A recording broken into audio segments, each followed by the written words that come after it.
Hello everyone.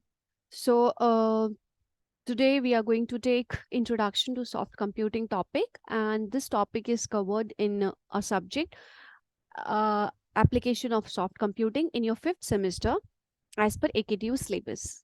It is one of the elective subject, and here we are going to learn basically neural network, fuzzy logic, and your genetic algorithm. Now let's see what is soft computing. It's a kind of computing technique, and you can use it in many emerging problems which we are going to face in our daily life. Day to day life में हम जो भी problems face करते हैं, कुछ हमें हम लोग जनरली जो सोशल मीडिया पे अगर हम फॉलो करते हैं, सोशल मीडिया हम यूज़ करते हैं, तो वहाँ पे भी हम सॉफ्ट कंप्यूटिंग का बेटर यूज़ कर सकते हैं. नाउ अकॉर्डिंग टू प्रोफेसर जादे, व्हाट ही सेड कि अगर हम ट्रेडिशनल कंप्यूटिंग देखें, जो ट्रेडिशनल हार्ड कंप्यूटिंग कहलाती है, जैसे हम जनरली यूज़ करते हैं कैलकुलेशन के लिए, या हम किसी भी प्रॉब्लम को सॉल्व करने के लिए इन कंप्यूटर साइंस हम जो कंप्यूटिंग एल्गोरिथम्स अप्लाई करते हैं, they come under the category of hard computing.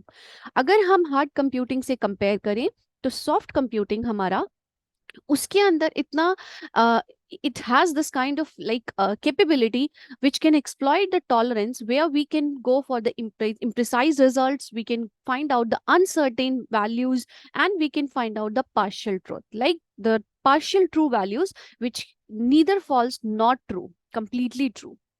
And to do these kind of tolerance, and to do these kind of like to get these kind of results, we can achieve tractability, we can have robust results, low cost solutions we are having. So this provides us a complete technique, we can say, where we can solve any real life problem with the low cost value. There are two main components we can say. Like अगर हम कहें तो हम इसमें soft computing की help से दो तरीके की प्रॉब्लम्स को हम सॉल्व कर सकते हैं, जहां पे मुझे एक तो रीजनिंग, अप्रोक्सीमेट रीजनिंग करना है, मतलब मुझे पूरा रिजल्ट, कंप्लीट रिजल्ट नहीं चाहिए. अगर अप्रोक्सीमेट रिजल्ट्स भी आ जाते हैं तो we are satisfied, we can come to a conclusion.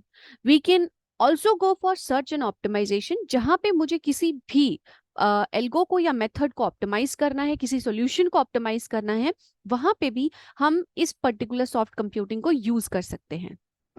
और इन दोनों प्रोसेसेस को परफॉर्म करने के लिए आपके पास क्या है? न्यूरल नेटवर्क रहेगा, फजी लॉजिक आप पढ़ सकते हैं, यूज कर सकते हैं, या फिर हम इवोल्यूशनरी एल्गोरिथम यूज करेंगे. Now to use this kind of algorithms, ये सारे के सारे टॉपिक्स हैं जो अभी हम आगे कवर करेंगे. तो इन एल्गोरिथम्स को अगर आप मतलब पढ़ेंगे, मतलब ये सारी चीजें आपको उन दो पर्टिकुलर टास्क को कंप्लीट करने में आपको हेल्प करती है. Now let's see that what we can have here. There are two kind of computing technique. जैसे मैंने पहले भी बोला कि जो हमारी ट्रेडिशनल मेथड्स हम यूज करते हैं वो हमारे हार्ड कंप्यूटिंग होते हैं, which are giving us very precise results. Precise in the sense, अगर हम कहते हैं कि 2+2 4 होता है, तो वो 2+2 4 ही आना चाहिए या 4 ही आएगा. दूसरा है कि हम 2+2 कर रहे हैं, लेकिन हमें प्रिसाइज रिजल्ट, हमें 4 एग्जैक्ट नहीं मिल रहा, हमें 3.8 3.9 मिल रहा है. तो this is an approximate value which will provide us the solution for 2+2, and therefore this is called as a soft computing. मतलब हम exact values पे काम नहीं कर रहे, हम उनकी जो normal values है हम उन पे काम कर रहे हैं. तो that gives us, we can say कि वो हमें उतने अच्छे रिजल्ट्स नहीं देंगे, लेकिन हाँ, हम कुछ हद तक we can get different kind of results. Under this precise model we have symbolic logic reasoning, traditional numeric modelling and search. तो ये जो दोनों आपकी टेक्निक्स हैं, ये दोनों टेक्निक्स आपकी वही पुरानी है जहाँ पे हम अप्रोक्सीमेट रीजनिंग कर रहे हैं या हम सर्चिंग एंड ऑप्टिमाइज कर रहे हैं. So this is a numerical method, this is a modelling method. We will prepare different models to get our different values. उन वैल्यूज को हम अचीव करने के लिए यूज करते हैं. अप्रोक्सीमेट मॉडल्स में हमारे पास अप्रोक्सीमेट रीजनिंग है, and with that reasoning we have functional and randomized search which help us to find out that particular value.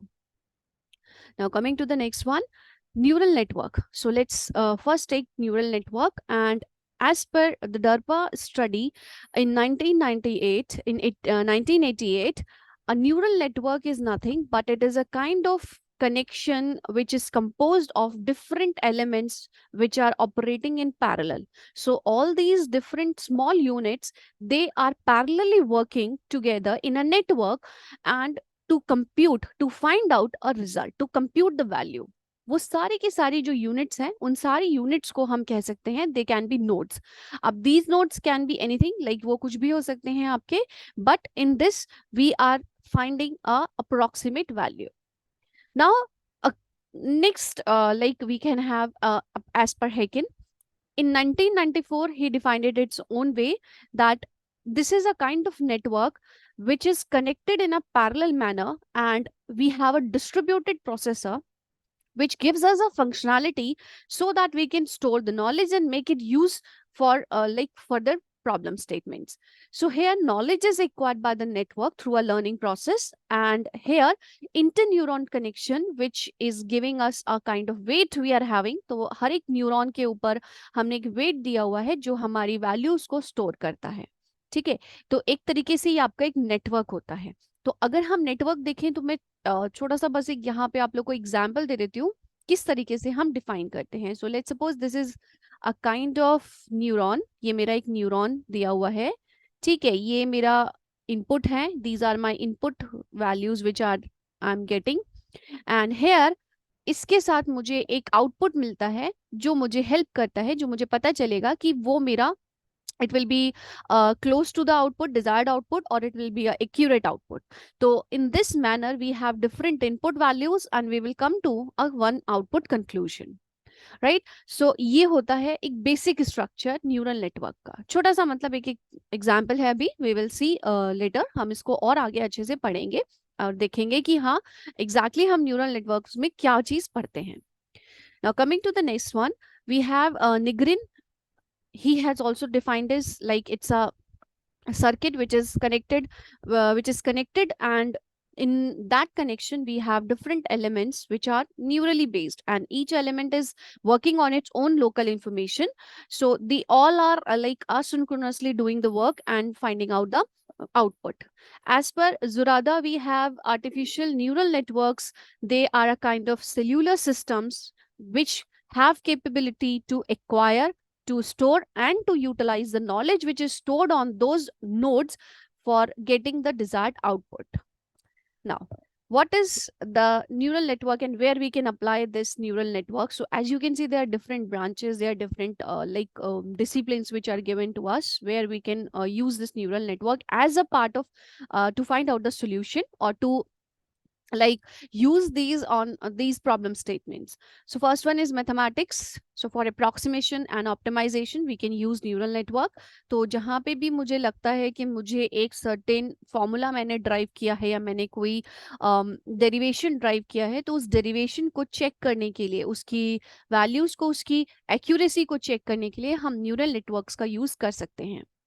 Next is physics. So we have a dynamical system and statistical physics where we can find out कि हाँ अगर हम इस proportion या इस particular फॉर्मूले को use करें सेम, तो हमारी वैल्यूज क्या क्या आ सकती हैं. In engineering for image and signal processing we can have control theory robotics. So there we can find out that in how many ways the signal is like it is what kind of values it is carrying, तो we can apply here also. In economics and finance, where we can go for the data mining and time series calculation, तो वहाँ पे हम use कर सकते हैं. philosophy में इसका यूज है, linguistics में इसका यूज है जहाँ languages की बात होती है, cognitive psychology में हम इसका यूज करते हैं, न्यूरोलॉजी में, न्यूरोबायोलॉजी में हम यूज कर सकते हैं, ये देखने के लिए कि हमारा जो कॉम्पोजिशंस हैं या जो हम यूज कर रहे हैं वैल्यूज या जो हम स्ट्रक्चर फॉर्म कर रहे हैं, क्या वो सही है या नहीं.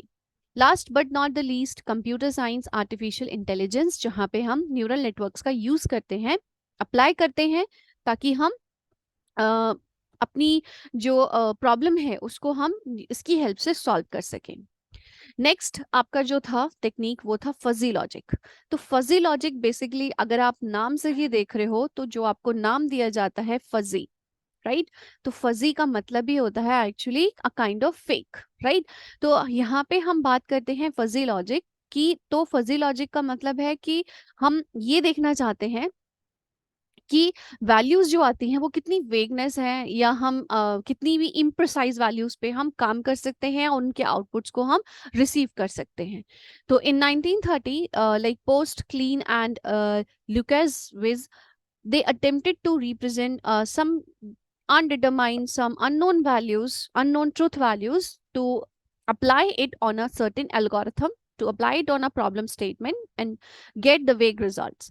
In 1937, Max Black, he suggested that why can't we use the consistent profile and we can represent the ambiguous concept, that is a vague concepts, with the help of logic. So Zade, like he completely changed the theory. He completely said that it's a like fuzzy sets are given. We have a fuzzy values and we can represent and manipulate any kind of concept. तो एक तरीके से ये आपको define करते हैं कि आप किस तरीके की वैल्यूज को यहाँ पे लेके जा सकते हैं, किस तरीके की वैल्यूज को हम यहाँ पे वेग वैल्यूज को मल्टीपल वैल्यूज पे हम वर्कआउट कर सकते हैं, राइट। तो fuzzy logic, since it is a kind of logic we can apply, तो हम लॉजिक की तरह ही इसको पढ़ेंगे आगे। Now in fuzzy logic we have like different variables. हम वेरिएबल्स की बात करें तो मेरे पास सिंटेक्ट वेरिएबल्स होते हैं और एक लाइक सिंटेक्स सिमेंटिक्स है, या हम सिंटेक्स वेरिएबल्स कहेंगे, लोकल सिमेंटिक्स होते हैं, इन विच वी विल ट्रांसलेट जो भी हमारी वैल्यूज हैं, क्वालिटेटिव वैल्यू या क्वालिटेटिव स्टेटमेंट्स हैं, उन स्टेटमेंट्स को या उन वैल्यूज को हम यहाँ पे ट्रांसलेट करते हैं into us linguistic variables. Here, these variables, they will help us in modeling the dynamic systems, and they take linguistic values where we can have a label and a meaning. Label का मतलब है when you generate a sentence from the syntax, हम जब किसी भी syntax से जो मुझे कोई भी एक प्रॉपर वो दिया हुआ है syntax, उसके साथ अगर मैं कोई sentence generate करूं, उसको मैं कहती हूँ label। meaning का मतलब हुआ कि उसका एक membership function, मतलब कि वो किस वैल्यू के साथ एक सेट के अंदर बिलोंग करता है, राइट। कितनी सेट के साथ वो वहां पे बिलोंग करेगा, उस चीज को हम यहाँ पे चेक करते हैं। नेक्स्ट आते हैं रीजनिंग मेथड्स। सो जब हम लिंग्विस्टिक वेरिएबल की बात करते हैं, जो कि एक तरीके से कह सकते हो कि that is a kind of we can have a like, जैसे मैं कहूँ आपसे कि एक्स वैल्यू है और उस एक्स वैल्यू पे अगर हम कहें तो मेरे पास एक एक्स वैल्यू है और उस एक्स वैल्यू की मेरे पास जो वैल्यू दी हुई है वो सपोज दी हुई है 12, और उस एक्स वेरिएबल का जो उसके सेट के साथ एक कनेक्शन है, जो बिलोंगिंगनेस है, वो सपोज करते हैं हम 3.4 है। तो it can be a percent also, it can be a normal value कि हाँ वो 3.4 के साथ वहां पे बिलोंग करता है। तो that is a kind of thing जो हम लिंग्विस्टिक वेरिएबल्स की यहाँ पे बात कर रहे हैं। और जो ये इलास्टिक कंस्टेंट्स है, ये इलास्टिक कंस्टेंट्स हमें जनरली, हम जब इनके ऊपर कोई भी ऑपरेटर अप्लाई करते हैं तो वो ऑपरेटर के साथ ही हम यहाँ पे फाइंड आउट कर सकते हैं कि हाँ इनकी क्या कंस्टेंट वैल्यूज रहेंगी। Here in fuzzy logic we are going to have like fuzzy logic controller which applies the reasoning to a knowledge base. जो हमें वैल्यूज दी होंगी उन पे हम किस तरीके से रीजनिंग अप्लाई कर सकते हैं वो हमें बताता है ये controller system. The inference, it is a kind of like result of interpolating where we have to find the outputs among all of the relevant rules which we are having. Here outcome, that is a membership distribution on the output space, which is a defuzzified value to get the crisp output. So there are two kind of outputs, एक दो जैसे कह सकते हैं, तो हमारे पास crisp output होता है, एक fuzzy output होगा। तो हम किस आउटपुट की यहाँ पे बात कर रहे हैं या किस पर्टिकुलर आउटपुट को हमें अचीव करना है वो हम यहाँ पे देख सकते हैं। तो with the help of this fuzzy logic we can work upon a multiple values, हम मल्टीपल वैल्यूज पे यहाँ पे काम कर सकते हैं। Next the third is genetic algorithm, जो अभी हम इस सब्जेक्ट में आगे कवर करेंगे, वो है हमारा थर्ड है जेनेटिक एल्गोरिथम। जेनेटिक एल्गोरिथम नाम से ही पता चल रहा होगा that is comes from the gene, right. और जीन मतलब it's a kind of hereditary thing and it is a kind of evolutionary process जो टाइम के साथ आपका आगे चलता रहेगा, और उनमें हम उन्हीं में उसी पर्टिकुलर वैल्यू में हम बार बार चेंज करते रहेंगे, लेकिन हमारा मेन प्रोसेस वो चेंज नहीं होता।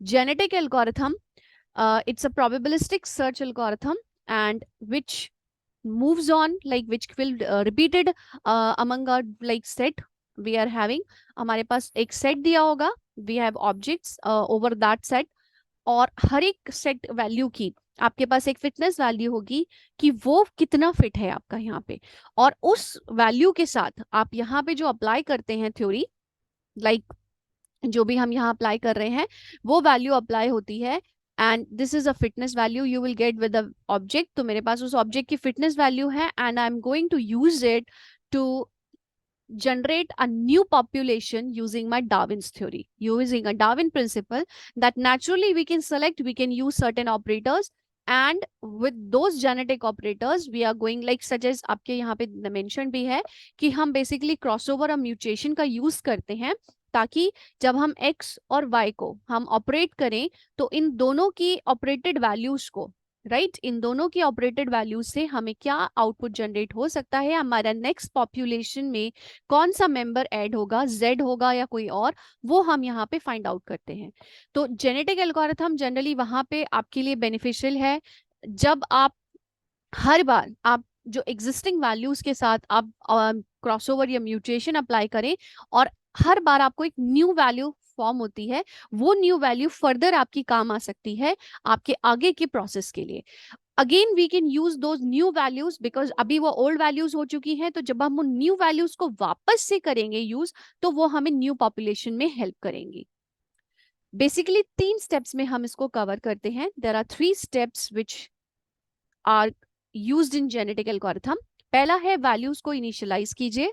आप किन वैल्यूज को म्यूटेशन या क्रॉसओवर या ऑपरेटर्स में आप इन्वॉल्व करना चाहते हैं, और कौन सी न्यू वैल्यूज आपकी जनरेट होती हैं with the help of crossover and mutation. तो हम इनिशियलाइजेशन, सिलेक्शन, रिप्रोडक्शन, ये 3 स्टेप्स हम फॉलो करेंगे। सिलेक्शन और रिप्रोडक्शन बार बार रिपीट कर सकते हैं जब तक कि आपका फाइनल सॉल्यूशन आपको ना मिल जाए, ठीक है। During this process a certain string of symbols like जो भी आपके सिंबल्स बेसिक एल्गोरिथम में यूज किए जाते हैं which are known as your chromosomes, and we will use these chromosomes to evaluate the solution.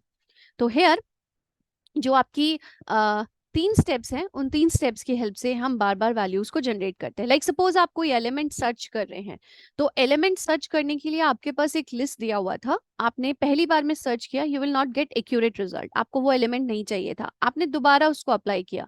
तो जिस चीज में आप दोबारा बार बार उसको फिट करना चाहते हो, you want to fit the values to get the desired output, there we can apply the genetic algorithm. Best example I would like to say कि like we have time table, जैसे हम time table बनाते हैं, या मैं कहीं पे मेरे को सपोज करो बुकिंग स्टेटमेंट या बुकिंग प्रोसेस फॉलो करना है, तो बुकिंग के लिए सपोज आप जो अभी बुकिंग कर रहे हो वो आप सेटिस्फाइड नहीं हो, आप उसको चाहते हो कि नहीं और थोड़ा सा अप्रोक्सीमेट होना चाहिए और थोड़ा सा एक्यूरेट होना चाहिए, उसके लिए आप क्या कर सकते हैं, वापस से, ठीक है, दोबारा से आप उस पूरे प्रोसेस को अप्लाई कर सकते हैं। तो जब आप दोबारा अप्लाई करेंगे तो वहां पे सिलेक्शन और रिप्रोडक्शन 2 वैल्यूज होंगी, तो दोबारा से आपका बुकिंग स्ट्रक्चर दोबारा जनरेट हो जाएगा। सो यहाँ पे जनरली हम जेनेटिक एल्गोरिथम्स का यूज करेंगे, ठीक है। Next we have hybrid systems, ठीक है। 3 हो गए हमारे, एक हमने जेनेटिक एल्गोरिथम पढ़ा, एक हमने फजी लॉजिक पढ़ा उससे पहले, और उससे पहले हमने न्यूरल नेटवर्क पढ़ा। Neural network generally pattern recognition के लिए यूज किया जाता है। फजी लॉजिक में कहूंगी आप वहां पे यूज करते हो जहां पे आपकी मल्टीपल इनपुट वैल्यूज हैं, और उन मल्टीपल इनपुट वैल्यूज के लिए मल्टीपल आउटपुट्स आपको जनरेट करना है, तब हम यूज करते हैं fuzzy logic. And genetic algorithm हम यूज करते हैं जहां पे मुझे किसी भी प्रोसेस को बार बार रन करना है to get my desired output. बार बार मतलब इन द केस कि जब तक वो मेरे को फिट ना हो जाए, जब तक वो चीज मेरे अकॉर्डिंग ना आ जाए, तब तक हम उस पर बार बार वर्कआउट कर सकें, तब हम जेनेटिक एल्गोरिथम का यूज करेंगे। और इन तीनों को यूज करके we can create certain hybrid systems with the help of these 3 systems. Like we have hybrid fuzzy logic system जहाँ पे हम multiple approaches को combine करते हैं to get one desired paradigm, to get one computing algorithm. So we have hybrid neural network, hybrid evolutionary algorithm systems. Now there are different application areas where you will use soft computing, और जहाँ पे use होता है, ठीक है। पहला है hand writing recognition है, जैसे मैंने कहा पैटर्न रिकॉग्निशन, तो पैटर्न रिकॉग्निशन के लिए हम जनरली न्यूरल नेटवर्क यूज करते हैं। इमेज प्रोसेसिंग, डेटा कंप्रेशन, तो डेटा कंप्रेशन में मुझे वैल्यूज को क्या करना है, कंप्रेस करना है जब तक कि वो मुझे डिजायर्ड आउटपुट ना मिले, जहाँ पे आप जेनेटिक का यूज कर सकते हैं।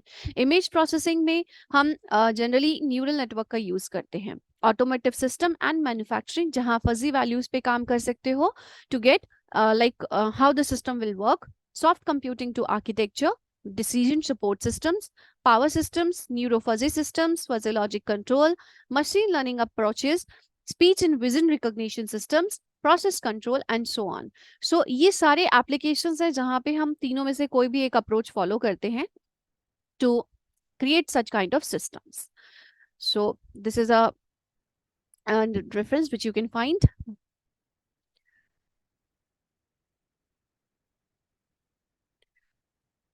And in next slides, in our next video, we are going to cover like related to, we are taking one by one. First, we are going to have a neural network, then fuzzy logic and genetic algorithm. Thank you.